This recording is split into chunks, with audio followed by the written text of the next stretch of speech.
what's up, everybody? It's the Crazed Spartan again, and today I am going to be talking about rank systems yet again, but this is going to be kind of a little different. I'm actually not going to be talking about why we want a rank system. We kind of all know why we want that.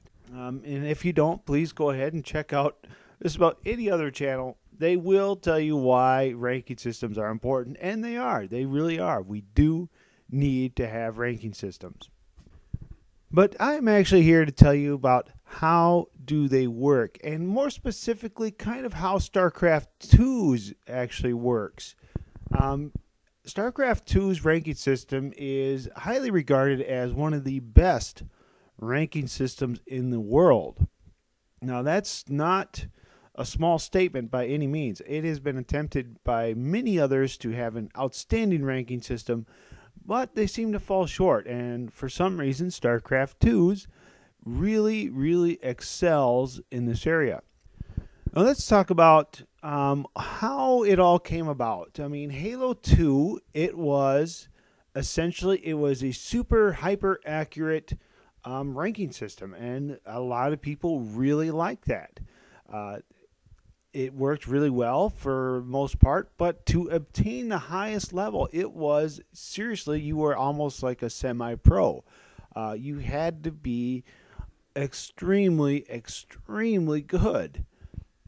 You were, if you got a 50 in Halo 2, you were an outstanding player. And Halo 3, they had a very good system, the True Skill system, but it had its flaws. It definitely had a lot of flaws in the areas of boosting. I mean, it was really easy to do. To get online with a bunch of friends, and there you go. You could just pub stomp them all day, and next thing you know, you are a high-ranking player.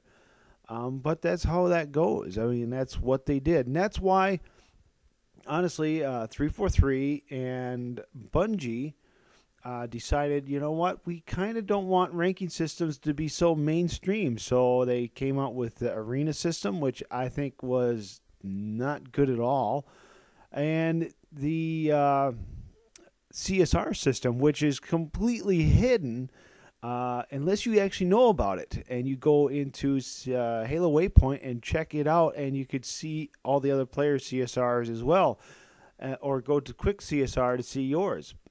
So yeah, it's kind of went by the wayside, and which is a shame because ranking systems are meant for competitive players, and that's even if you're not a competitive player. If you have a ranking system and you see your friend is a level 20 and you're a 15, you know what? You might put a little extra effort into becoming a level 20 so you can compete with your friend. I mean, it's a small little thing, but you know what? It's very true. So how exactly does True Skill work? Now, True Skill is actually worked more on a bell curve than a single point of referring to the player's skill. So as the True Skill gets more and more information, it becomes more and more certain you are that rank. And moving on from that rank becomes more and more difficult as time goes on, as it gains more and more information. So, like I said, True Skill was good, but it did have its flaws. So honestly, what is the real reason we want a ranking system, or why ranks are so important? Even if absolutely hidden ranks that every shooter or competitive game in any way, shape, or form, what is the main purpose of it? The main purpose is to place players in matches where it is almost always going to be about a 50-50 chance of winning, as close as possible to that. Now, why is that? Well, I think Microsoft has, and not to mention Microsoft, but just me in general, I would have to agree with this. When you have those matches that are so incredibly close, I mean, when it comes down to the wire, those are the matches you absolutely remember and love to play. I mean, if you're just getting pub stomped, that becomes unfun really quick. And if you are just dominating everyone that comes into the arena with you, again, that becomes boring. I mean, you get kind of, well, what's the point? I'm going to win anyways. some people are going to like that, some won't. But I personally, I don't. I like to have those once in a while. I would have to say it. I like to have those once in a while. But the 50-50 matches, oh, those are the ones that keep you coming back for more because they are so intense and so incredibly fun. And every little thing you do becomes a win or loss factor. That's the actual premise of having a ranking system. Now, to go up in rank and down in rank and everything, that's kind of your own personal opinion on that. But the actual reason they want to rank players is for that exact reason, is to have the very, very close matches overall. I mean, that is incredibly fun, and I can't wait to see this stuff really implemented a lot better in Halo 5 or Xbox One or whatever it is they want to call it. So how does this actually work? I mean, kind of rambling on here a little bit, but how does this work? How does StarCraft 2 actually work? Well, it is kind of based off of the ELO system used in chess, but it actually is a variant which will incorporate other players. So it's more than just 2 players. And how it works is it is based solely off your wins and losses, and that is it. There is absolutely no other stat incorporated into your rank. Now, why is that? Why are no other stats incorporated into it? Well, to be absolutely honest, and this is how it goes, this is where some of the other systems fail, is they try to incorporate those other stats, and they can be stacked. They really can. Like, say, headshots. Well, I'm just going to go for headshots 100% of the time, and that's going to increase my rank.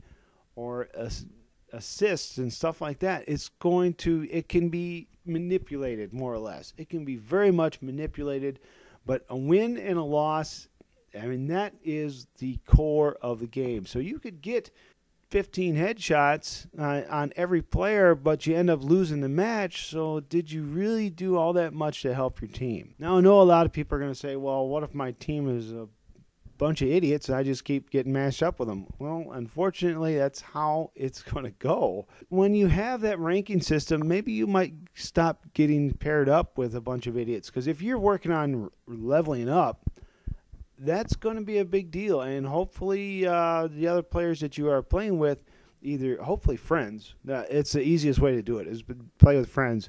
But as your rank goes up, they're going to become more and more competitive, and that's a good thing. Now, kind of on those other stats, if you do get a lot of those, if there is a progression system as well, which I don't have a problem with progression systems overall, I think they offer a nice little treat for online play. I mean, it's not a rank system by any means, but you know what? If you're doing some time, you might as well get something for that time. So that's where your stats and stuff like that really would come into play, is a progression type of points. But that's, I don't know what exactly 343 is going to plan on this.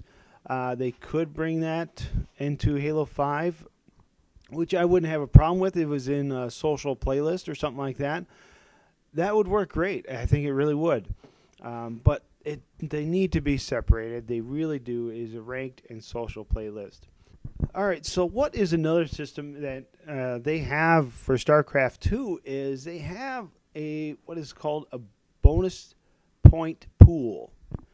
Now, if you don't know what that is, this is very similar to rested XP in World of Warcraft or something like that.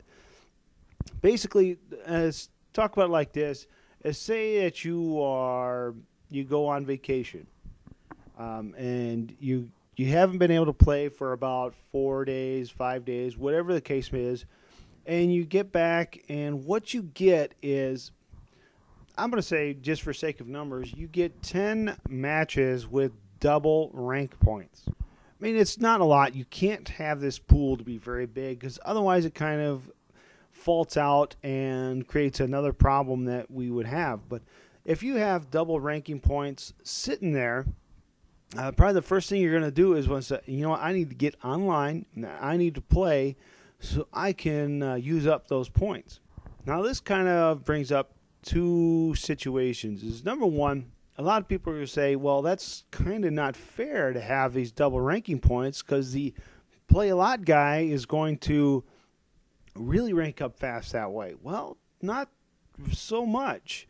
The play a lot guy is only going to have very, very few double rank points, more or less because the fact that he's going to be playing a lot, so his rested XP, so to speak, isn't ever going to get above 0 because he's always playing, he's always online. Well, you say, well, that's going to benefit the never play a lot guy or don't play at all guy. Well, it does and it doesn't, because he goes online and he does get those ranking points. He's not going to essentially all of a sudden become a level 50 by any means because of his double XP points. And that's why it's there, though. The essential reason why it's there is it's a motivation. It's a psychological thing to get people online and get them playing so they go, oh, yeah, I need to get online and I need to use up those points. Now, the actual pool is going to have a cap. Like I said, let's say a week's worth of rested XP is going to equal 14 double rank points matches. You don't want it to be a lot, and at that point, and after a week, you're going to go, I better get online and start using those because I'm going to start burning those up. So you're going to get online and you're going to start playing some matches, which is really, really good. It keeps more people online a lot more often. So how it kind of works is, say you win a match, and it's still based very much on wins. If you win a match, instead of the regular 10 points, you get put into your ranked points leaderboard. You get 20 points, and it pulls 10 points out of your bonus pool. So you're going to continue to use that up for each match you win. However, if you lose, you still only lose the actual regular 5 ranked points. So overall, it is kind of inflating this thing a little bit, but you know what? It's an ego thing. Honestly, that's what it is. You get online and you go, yeah, I need to get online, and then you get online and you play and you rank up like within the first 3 or 4 matches, and there's going to be fairly easy, probably are going to be fairly easy matches, and you're like very excited, and it keeps you online playing. That's the whole point of the system, is it keeps you online and playing, which is what Halo 5 or Halo Xbox One really needs. Halo 4 really could have used it too, but that is the point of the system. It really gives that player that doesn't play a whole lot, it gives them a sense of progress, more or less. That's what it does. And overall, at the end of the game, or after he plays for a while, it's going to even out, and he's still going to be at the end or where he is supposed to be in the ranks. But let's move on to another thing here that StarCraft does really well, and that is its divisions. Now, this is an incredible idea that Halo Xbox One or Halo 5 really needs to incorporate, is divisions. Consider it like this. In Halo Reach, we had the system, the arena system, and it had, well, what was it? Iron, bronze, silver, gold, and onyx. Those were your divisions. The problem is that's as far as it went. And it's, if you were bronze league, that's what you were. You were bronze. If you were silver, you were silver. I mean, that's as far as it went. Now, StarCraft 2, it kind of takes that, but it goes that step further. You are bronze league, but you are ranked 25 in that over on your 1 through 50 scale.